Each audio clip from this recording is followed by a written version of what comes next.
Hello everyone, welcome you all this channel. तो हमने कल वीडियो में देखा था जीडीपी वर्सेस जीएनपी में क्या डिफरेंस है। आज हम देखेंगे नॉमिनल वर्सेस रियल जीडीपी क्या होता है, ठीक है, कांस्टेंट प्राइसेस पे कैसे निकलता है, जीडीपी डिफ्लेटर क्या होता है, नॉमिनल जीडीपी रियल जीडीपी में इन्फ्लेशन का क्या रोल है, हमारे जीडीपी के मेथड को चेंज करने में क्या क्या पॉइंट्स आए थे, कैसे मोदी गवर्नमेंट ने जो है चेंज कर दिया था, उससे प्रॉब्लम्स क्या क्या होते हैं, क्योंकि हर चीज़ के प्रोज एंड कॉन्स होते हैं, तो नेगेटिव इफेक्ट्स क्या क्या है, लॉरेंस एंड गिनी कर्व देखेंगे, ठीक है।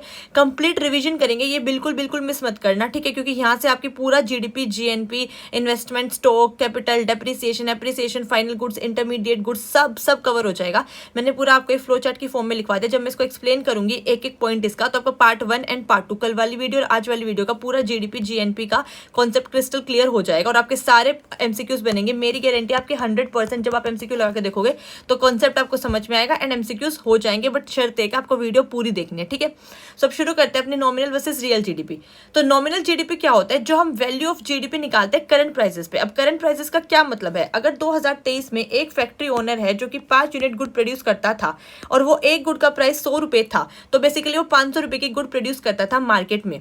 2024 में भी उसने 5 यूनिट गुड ही प्रोड्यूस किए और एक गुड का जो प्राइस अब आज के टाइम पे वो 200 रुपए है, तो 1000 रुपए के उसने गुड्स प्रोड्यूस किए हैं। लेकिन अब जब दुनिया देखेगी तो उसको तो लगेगा, पिछले साल कोई बात करेगा तो उसने 500 रुपए के गुड्स प्रोड्यूस किए थे, लेकिन इस साल तो उसने 1000 रुपए के गुड्स प्रोड्यूस कर दिए, तो सबको लगेगा पक्का उसने नंबर ऑफ गुड्स इंक्रीज कर दिए होंगे, तो बेसिकली उसने ज्यादा इंडिया को गुड्स प्रोवाइड किया, तो जीडीपी में उसका ज्यादा कंट्रीब्यूशन है। बट नहीं, एक्चुअल में this is very very wrong. No, because अभी हम जो जीडीपी कैलकुलेट कर रहे हैं वो करंट प्राइसेस पे कैलकुलेट कर रहे हैं, एंड करंट प्राइसेस पे जब हम जीडीपी कैलकुलेट करते हैं तो उसमें इन्फ्लेटेड जीडीपी इसको बोला जाता है बेसिकली, क्योंकि उसमें इन्फ्लेशन का भी तो रोल होता है। तो 100% जब भी आपकी जीडीपी बढ़ी हुई आपको दिखाई दे रही है और अगर वो नॉमिनल जीडीपी है, करंट प्राइसेस पे कैलकुलेट की जा रही है, तो उसको इन्फ्लेटेड जीडीपी बोलते हैं, क्योंकि इन्फ्लेशन की वजह से बढ़ी हुई है, ठीक है। अब हम आते हैं रियल जीडीपी में। रियल जीडीपी होता है कांस्टेंट सेट ऑफ प्राइसेस पे आप उसको कैलकुलेट करते हो। अब वो कैसे करोगे? इसमें हम एक बेस ईयर मानते हैं अपना, जो फिलहाल के लिए मोदी गवर्नमेंट ने 2015 में चेंज किया था, 2011-12 कर दिया था। उसमें देखते हैं हम कि 2011 में एक यूनिट जो गुड प्रोड्यूस करते थे उसका प्राइस 50 रुपीज होता था, ठीक है।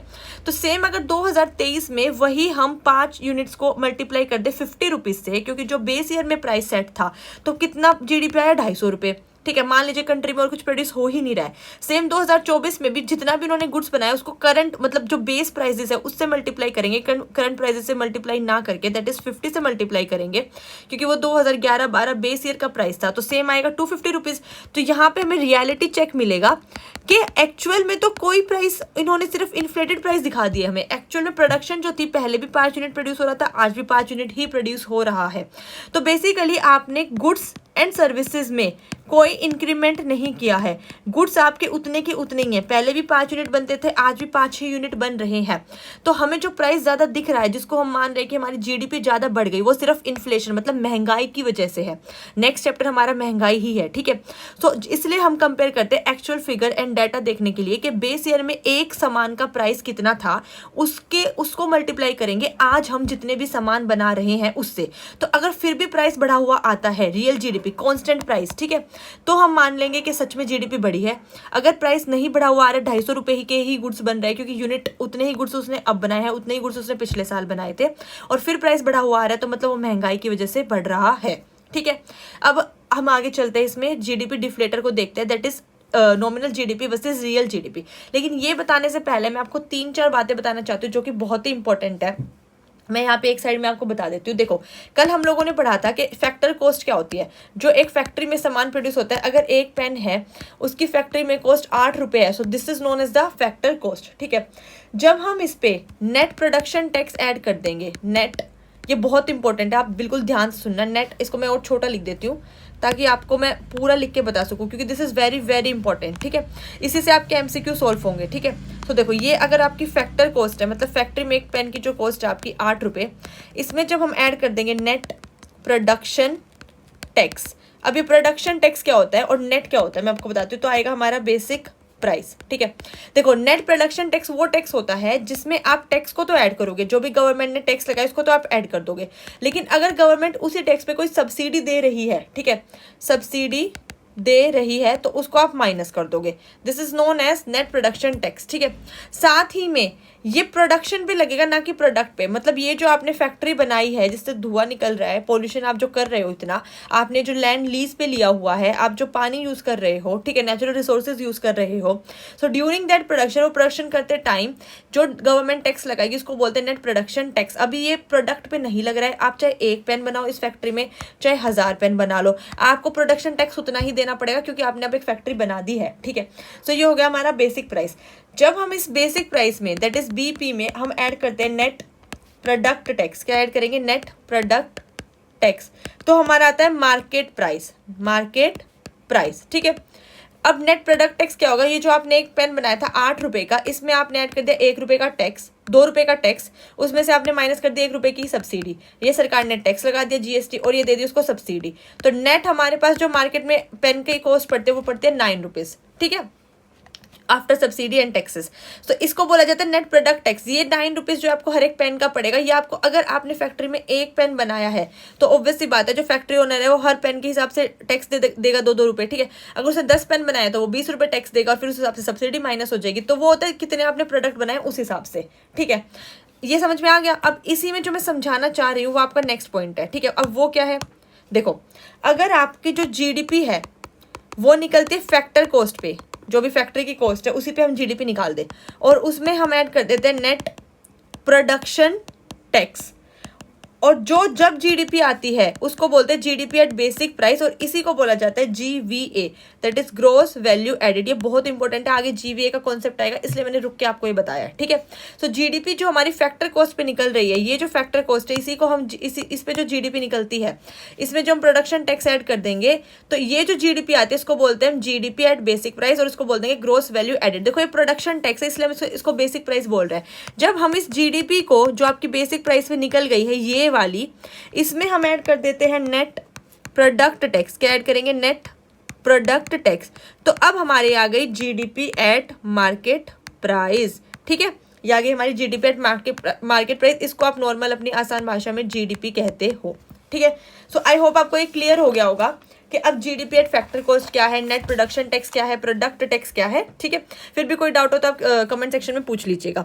नाउ जीडीपी डिफ्लेटर क्या होता है? बेसिकली नॉमिनल जीडीपी अपॉन में रियल जीडीपी। फॉर एग्जांपल आप मान लीजिए आज के टाइम पे आपके जो खर्चा आप प्रोड्यूस कर रहे हो, कंट्री को कंट्रीब्यूट कर रहे हो, इन्फ्लेशन करंट प्राइजेस पे निकालने के बाद, क्योंकि नॉमिनल में हम करंट प्राइजेस लेते हैं, वो 100 रुपीज़ है, लेकिन जब आपने बेस ईयर से कंपेयर किया 2011-12 से, तो उसमें आपका प्राइसेस आता है 50 रुपीज़, ठीक है। कि इंडिया में अभी आपको दिख रहा है 100 रुपए के गुड्स बन रहे हैं, ठीक है, लेकिन 2011-12 के हिसाब से 50 रुपए के बन रहे थे।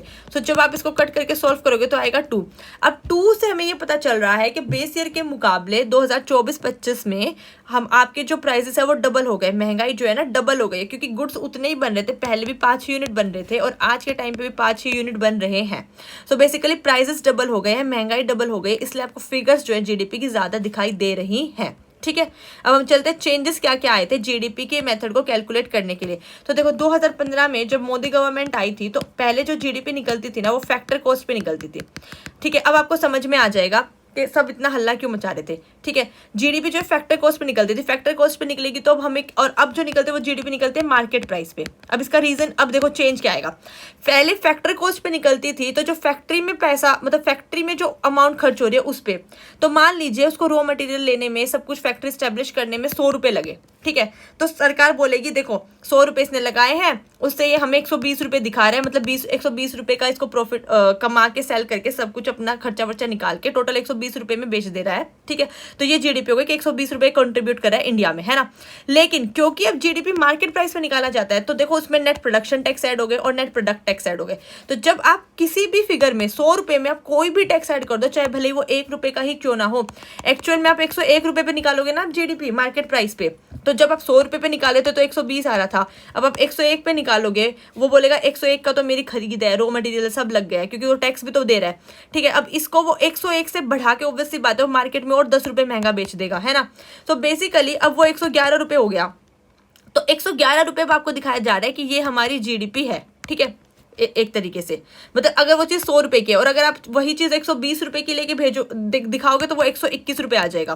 तो कहने का मतलब ये है कि जब अगर फैक्टर कॉस्ट पे निकाल रहे हैं, ठीक है, तो उसमें कोई भी टैक्स ऐड नहीं है, टैक्स ऐड नहीं है तो जीडीपी की फिगर्स भी कम दिखाई देंगी, लेकिन जैसे ही आप जीडीपी को मार्केट प्राइस में निकाल दोगे तो उसमें क्या टैक्स ऐड किया जा रहा है, ठीक है। तो टैक्स जैसे ही ऐड हुआ तो जीडीपी की फिगर ऑटोमेटिकली ज्यादा हो जाएंगी। ये चेंज किया था एक तो। सेकंड, हम इन लोगों ने चेंज किया था कि जो आपका बेस ईयर था वो पहले 2004-05 था, ठीक है, लेकिन अब आपका जो बेस ईयर है वो 2011-12 है।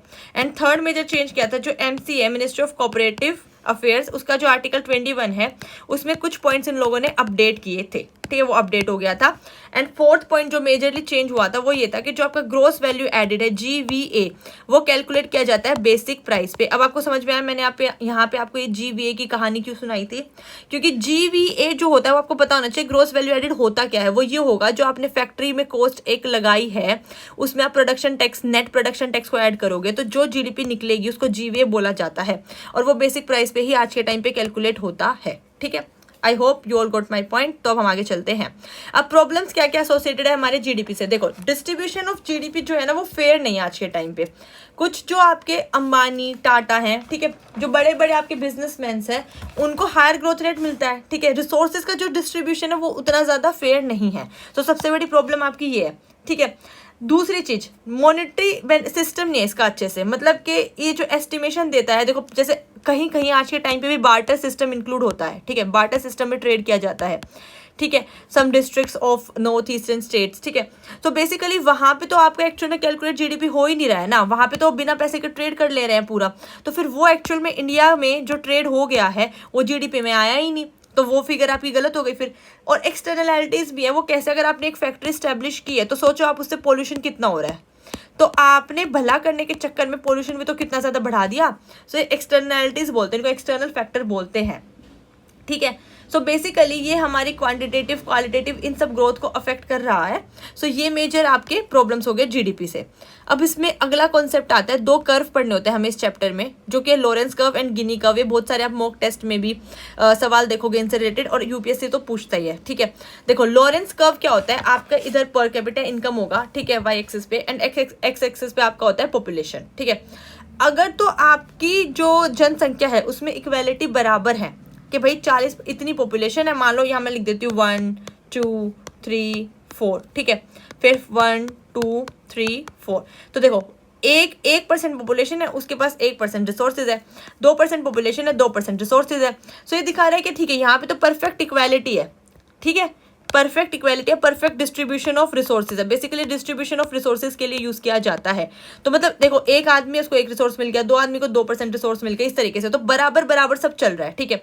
लेकिन एक्चुअल में ऐसा होता नहीं है। तो गिनी कर्व वो चीज दिखा रहा है, इक्वालिटी की लाइन। ये डिस्ट्रीब्यूशन ऑफ रिसोर्स के लिए था, ये था इक्वालिटी की लाइन के लिए, कि देखो ये एरिया ए है और ये एरिया आपका बी है, ठीक है। This is the perfect equality line. ये जो मैंने डॉटेड दिखाई है आपकी बीच में, ये वाली जो लाइन आपकी परफेक्ट इक्वालिटी की लाइन है, ठीक है, ये वाली ये।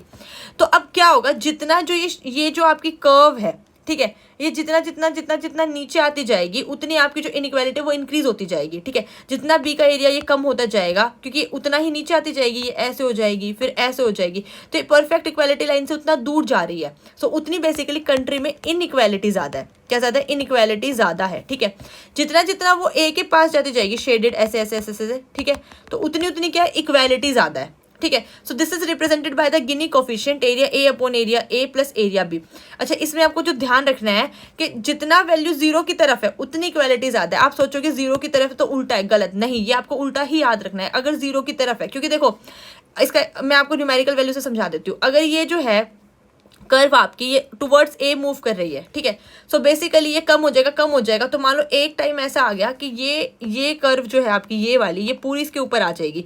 तो ऐसे करते करते ये पूरी आ गई, इसके ऊपर ओवरलैप हो गई, ठीक है। सो एरिया ए जो आपका था वो हो जाएगा 0, क्योंकि ये पूरा एरिया ए है ये वाला, ठीक है, ये पूरा एरिया ए है। तो ये जब पूरा 0 हो जाएगा, 0 upon anything which is comes to 0। So basically जितना 0 की तरफ है उतनी आपकी इक्वालिटी ज्यादा है, और जितना वो नीचे जाती जाएगी आपकी वैल्यू जो है इंक्रीज करती जाएगी तो टुवर्ड्स 1 जाएगी, तो उतनी आपकी इनइक्वालिटी ज्यादा है सोसाइटी में, ठीक है। तो वैल्यू हमेशा 0 और 1 के बीच में लाई करेगी, ये आपको हमेशा ध्यान रखना है, ठीक है। आई होप मैंने आपको ये क्लियर कर दिया होगा। स्टिल अगर आप लोगों को कोई भी डाउट है तो आप कमेंट सेक्शन में मेंशन कर देना, मैं इसको नेक्स्ट वीडियो में क्लियर कर दूंगी। बट ये आपके बहुत ही इंपॉर्टेंट कर्व है जो आपको पता होने चाहिए।